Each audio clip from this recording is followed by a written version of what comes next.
Hi friends, Radhe Radhe. देह व्यापार का एक मोहरा। निखिल को मॉडल बनने का बड़ा शौक था और शौक होना भी चाहिए, क्योंकि पूरे गांव का बड़ा हैंडसम बंदा जो था वो। भले ही निखिल गांव का छोरा था, पर उसकी स्टाइल किसी शहर के बंदे से कम नहीं थी। उसका हीरो जैसा चेहरा, उसकी सिक्स पैक बॉडी, जिसे लेकर वह पूरे गांव भर में ओपन शर्ट घूमता था और अपनी उम्र के लड़कों को बहुत जलाता था। किसान का बेटा, जन्म से ही मेहनत तो रग रग में भरी थी, पर उसने अपनी मेहनत किसानी में ना लगाकर हीरोगिरी में लगानी शुरू कर दी। भाई, मॉडल जो बनना था उसे, इन्हीं सब से शुरू हुआ उसकी बुरी आदतों का दौर, जिससे उसके माता पिता परेशान होने लगे। उसकी स्टाइल पर पूरा गांव फिदा था और गांव की छोरियां भी। अपनी स्टाइल और अदाओं के कारण वह गांव की कलियों का रस पीने लग गया, जिससे अब गांव वाले काफ़ी खफा होने लगे। पर लड़कियां खुद ही उस पर मर मिटती थी।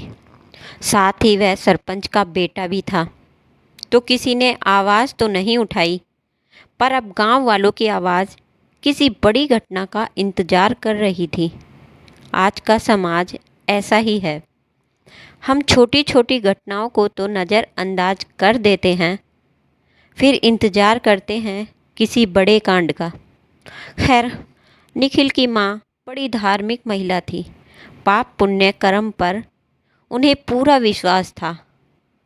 वे अब निखिल के लिए ज़्यादा परेशान होने लगी। माँ ने निखिल को कह ही दिया, बेटा, बुरी आदतों तक तो ठीक था, पर किसी की ज़िंदगी से मत खेल बेटा। भगवान सब देखता है और इस जन्म के कर्म इसी जन्म में भुगतने पड़ते हैं। पर निखिल को कहाँ फ़र्क पड़ना था। गांव वालों को जिस कांड का इंतज़ार था वो एक रात को घट ही गया। गांव के लोहार की लड़की ने निखिल के लिए आत्महत्या कर ली और इसका विरोध भी हुआ, पर सबूत न होने से और निखिल के पिताजी की प्रतिष्ठा होने के से निखिल तो बच गया, पर निखिल को गांव से जाना पड़ा। निखिल तो चाहता भी यही था। निखिल अपने सपनों की उड़ान भरने मुंबई में ही आ गया। माँ और पापा ने बस एक ही सलाह दी, बेटा, गांव और मुंबई में बहुत फ़र्क है और अपने आप को संभालना।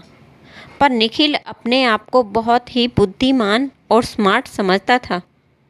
उसने जाते ही मॉडलिंग के लिए ट्राई करना शुरू कर दिया और देखते ही देखते उसे फ़ोटो शूट करने के लिए ऑफ़र मिलने लगे। उसे लगा कि उसके सपने दूर नहीं हैं, पर वो था तो गांव का छोरा। भले ही अपने शहर के स्मार्ट लड़कों की भांति अपने आप को बखूबी ढाला हो, पर कहीं ना कहीं कुछ कमी रह ही जाती है। उसके फ़ोटो शूट तो होते थे, पर कुछ चांस नहीं मिलता था। देखते ही देखते 6 महीने हो गए, पर उसकी इच्छाएं पूरी ना हो पाई। गुमनाम सड़कों पर वो एक आवारा की भांति फ़ोटो शूट करने वालों से विनती करने लगा। एक दिन एक फ़ोटो शूट ऑफिस में गया।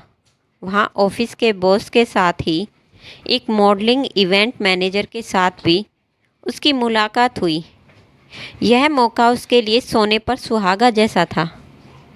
उन दोनों ने निखिल की खूब तारीफ़ की। निखिल को बड़ी खुशी हुई। उसे अपना सारा सपना साकार होते हुए दिख रहा था। दोनों ने उसे फ़ोटो शूट करने के लिए शर्ट निकालने को कहा, फिर उसके बाद जीन्स की बात सुनकर निखिल थोड़ा असहज हुआ, पर वो जानता था कि यह तो फ़ोटो शूट में होता ही है, सो निखिल ने जीन्स भी उतार दी थी।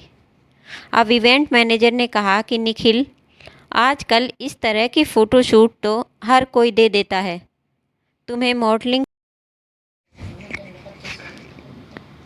तुम्हें मॉडलिंग की दुनिया का बादशाह बनना है तो तुम्हें उस लायक भी बनना होगा। तुम्हें तो कुछ अलग ही करना होगा जिससे सारा ग्लैमर तुम्हें ही चाहे, सब जगह तुम्हारी ही चर्चा हो। कुछ अलग अलग तरह की मॉडलिंग। और इसी तरह उन दोनों ने निखिल को भविष्य के सपने दिखाए और निखिल को कहा कि निखिल, अब तुमको पूरा न्यूड फ़ोटो शूट कराना होगा। इस पर निखिल ने पहले तो मना कर दिया, पर फिर उसकी अपनी मॉडलिंग के बादशाह बनने की चाह ने आखिरकार उसने फ़ोटो शूट कर ही दिए। 2 दिन बाद निखिल सोया हुआ था। उसके मोबाइल पर एक कॉल आ रहा होता है। यह फ़ोन होता है निखिल के पापा का। क्या बात है? क्या बात है बेटा? 2 दिन से फ़ोन लगा रहा हूँ, फ़ोन क्यों नहीं उठाया? निखिल: पापा 2 दिन से? अभी कल ही तो बात हुई थी। नहीं बेटा, 2 दिन पहले हुई थी। तू ठीक तो है ना? हाँ पापा, मैं ठीक हूँ। फ़ोन कट जाता है। निखिल के पूरे शरीर में दर्द हो रहा होता है। मोबाइल देखा तो पता चला उसमें पापा के 70 कॉल आए हुए थे। सच में कल का पूरा दिन और आज की दोपहर का उसे कुछ भी याद नहीं आ रहा था।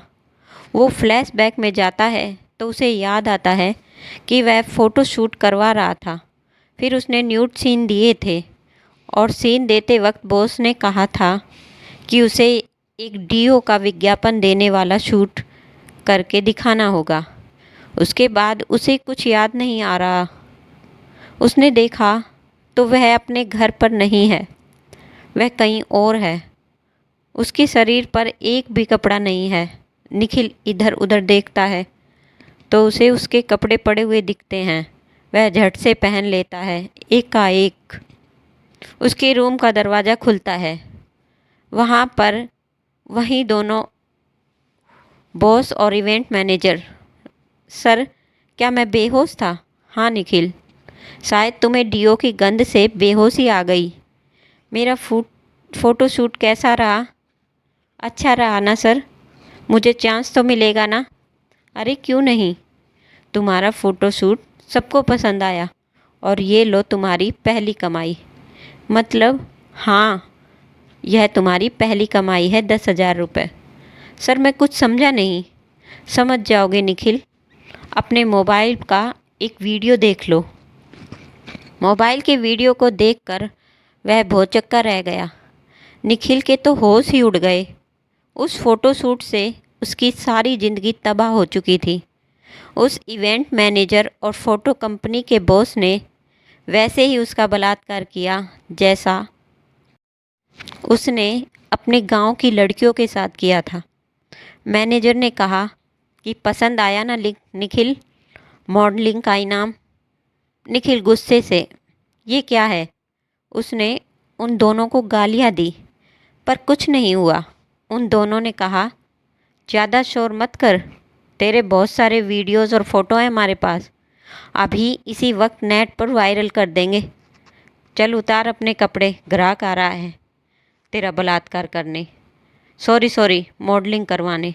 और हाँ, ग्राहक इस बार मर्द नहीं औरत है, अच्छे से खुश करना उसे।